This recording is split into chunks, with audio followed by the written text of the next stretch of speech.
3, refuse to make excuses.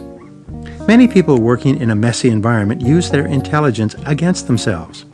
They use their cleverness to justify and excuse themselves for the messiness of their workspaces. They say things like, "I know where everything is," or they say non-humorous things such as, "A clean desk is a sign of a sick mind." However, every time and motion study of efficiency in the workplace concludes that these are exercises in self-delusion. A person who says she knows where everything is turns out to be using a large amount of her mental capacity and creative energies remembering where she placed things rather than doing the job.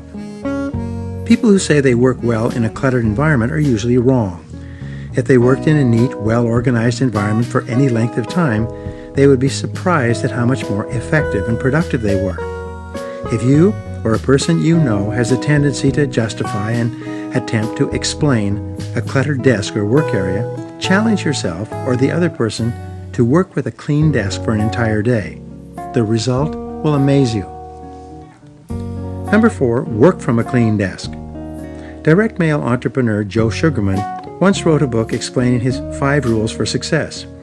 One of his 5 principles was, end every day with a clean desk.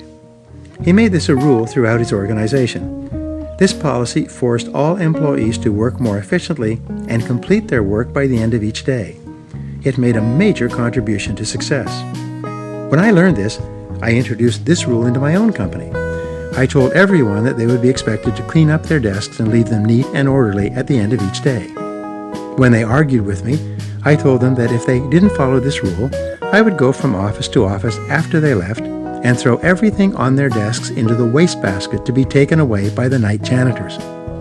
I only had to follow through on this threat once before everyone realized how serious I was. One manager, probably the messiest executive in my company, gave me every excuse possible for working in a cluttered and chaotic environment. But I refused to listen or compromise. He had no choice but to clean everything up and put it away before leaving at the end of each day. Within 1 week, he came to me and apologized. He said, "All my life, I've thought that I work better in a messy environment. In the last week, I've accomplished 2 and 3 times as much as I ever accomplished at work before.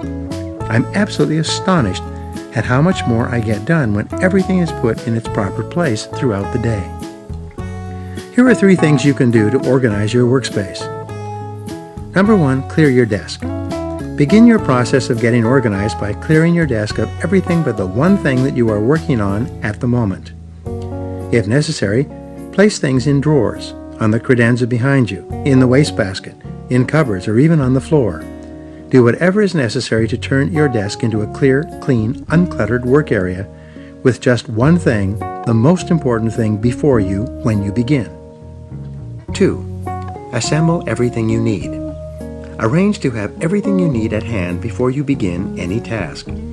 Just like a good cook gets out all the ingredients necessary to prepare a dish before he begins, or a master craftsman arranges all of his tools, as a professional, you should assemble all the tools of your trade before you start on a particular job.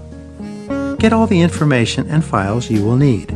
Get pens, notepaper, stick-it notes, calculator, ruler, dictating machine or recorder, file folders, and everything else you can think of before you commence work. The rule is that you should be able to reach out and touch everything you need to do the job. And number 3, handle each piece of paper only once. Resolve to handle every piece of paper one time only. Make a decision to do something with it when you pick it up, and don't pick it up unless you are ready to act on it. It's better to stack it up and put it aside for appropriate action later than to continually shuffle and reshuffle it on your desk. How to handle paperwork. There are 4 things you can do with any piece of paper. Number 1, throw it away. One of the best time management tools at home or the office is the wastebasket. The fastest way to save time in reading anything is to simply throw it away and not read it at all. This applies to junk mail, unwanted subscriptions to catalogs, sales circulars, and everything else that is not relevant to your goals. Use the wastebasket to get rid of reading materials that have been hanging around for months. Ask yourself, if I did not read this, would there be any negative consequences? If the answer is no, then throw it away as fast as you can. You can also ask yourself, if I ever needed this information, could I get it somewhere else? If the answer is yes, throw it away. My rule for keeping my workplace clean is, when in doubt, throw it out. Number 2 way to handle paperwork is to delegate it to someone else. You can refer or delegate the task to someone else. When you pick up a piece of paper, ask yourself if there is someone else who should be acting on this matter. Is there someone else who can handle it better than you? One of the keys to success in personal management is for you to delegate everything that can possibly be done by anyone else. This is the only way that you can free up your time to do more of the things that are most important to you and to your job. Number 3, take personal action. You can take action on the piece of paper.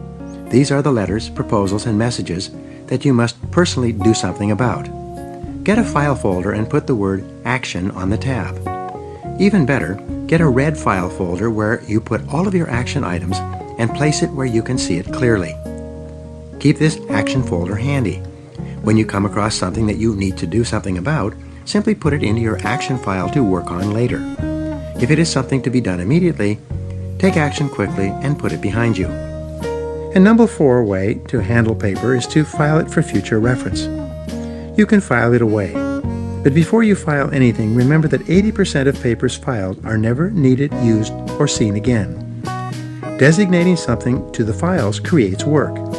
Before you decide to put something in your files, ask yourself, what would happen if I couldn't find this piece of paper? What would be the negative consequences of not having this information available? If there are no negative consequences, or if you could get the information somewhere else, then throw the piece of paper away. Keep your desk clear and keep your files clear as well.